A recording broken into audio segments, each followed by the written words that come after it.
What's important to notice that we are in transition from what we call Web 2.0 towards an immersive new version of Web, which is called Web 3.0, or as we would like to call it, Internet of People.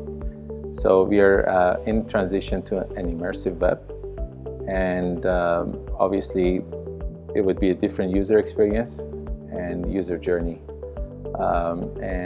Despite not having it locked on anymore, but we will have an elevated user experience for commerce, for education, and for many other use cases. Well, we understand their point of view, and they might be right, but this is an evolution of the technology, and it is always recommended that you understand the trends in the market and you be ready for it. So I remember back in early 2000, a lot of people were skeptical of e-commerce or internet banking. But look at it now. A lot of people are buying their groceries even online. Well, it has its own advantages. If you look at different use cases, obviously it gives you a different experience. I mean, sports or concerts or entertainment. You might want to enjoy your or attend your concert of your favorite artist, but you can be at a certain place at a certain time. But with having an access to Metaverse, you can enjoy that experience. So obviously it would be a different experience. It would be a much better experience in Metaverse, and it would be there.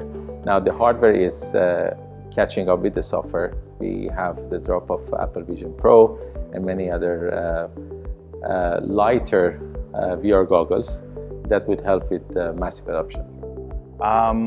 Yeah, I mean, obviously our vision for the Metaverse is to be a standard bearer for what the Metaverse is, and to be a reference.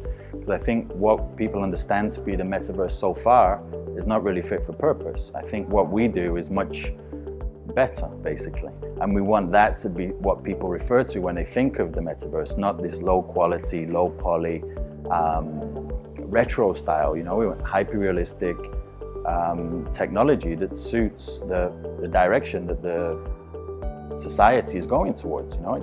It's the future. It's not a retro. It's something looking forward, not looking backwards. And actually, beyond just the Metaverse, we are expanding our ecosystem to incorporate blockchain, a Web3 browser, wallet. So we want to encompass a full Web3 ecosystem that also makes the accessibility of things like the Metaverse become much more easy. What's really interesting is if you look at our website today, what you can see is the focus on things like meditation, yoga, commerce, sports. And that's the beauty of the Metaverse, is that you can bring these things from the real world into an immersive environment and allow people from all over the world to experience it in ways that it might not necessarily be able to do in the real world. But I think moving forward as well, we've got to be a little bit more specialized in what we do. I think there's a big focus on what we can deliver to government entities. That's a focus that we've had in Dubai. It's something that we're looking to expand into Saudi as well. One of the beauties, and it's also a curse of the Metaverse, is that it is a natural fit for almost any kind of vertical that you want to apply to it. And what we have to do is kind of whittle that down and identify the ones that have the most value for us as a business.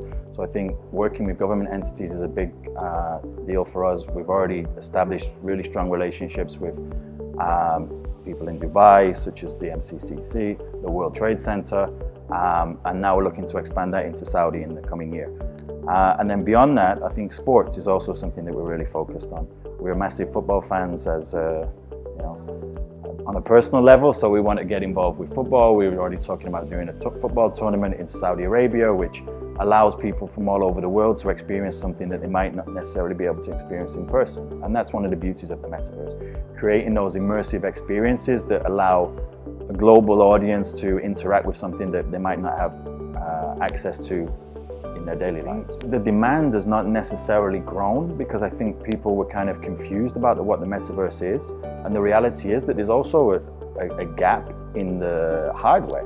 The hardware just doesn't exist right now, not in the way that it needs to. It's not like an iPhone. You can experience the Metaverse on the desktop, you can access the Metaverse on your phone, but you can't really experience it as really should be as a future technology.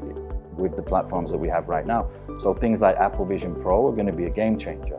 I mean, obviously Oculus has already been there for a while, and we have Oculus on our platform, but I think with the entrance of Apple into the sphere, it's going to really be a game changer. That's what I mentioned earlier, is that we believe that the metaverse is a future technology. And the metaverse as a name is also maybe a little bit off-putting for people. I think you've got to think of it more as just a natural progression of society and the digital evolution of society to become a digital-first society. So as the internet speeds get faster, as the hardware gets more lightweight and more easily available, then all of these experiences just become second nature. And I think that's what we're gearing ourselves up for. All of our development work in the past year has been geared towards being prepared for the Apple Vision Pro. So of course it's only going to be limited at the start, but if Apple do something, it's not for, it's a serious move, and we want to capitalize on it. We're at the start of the journey. We're early.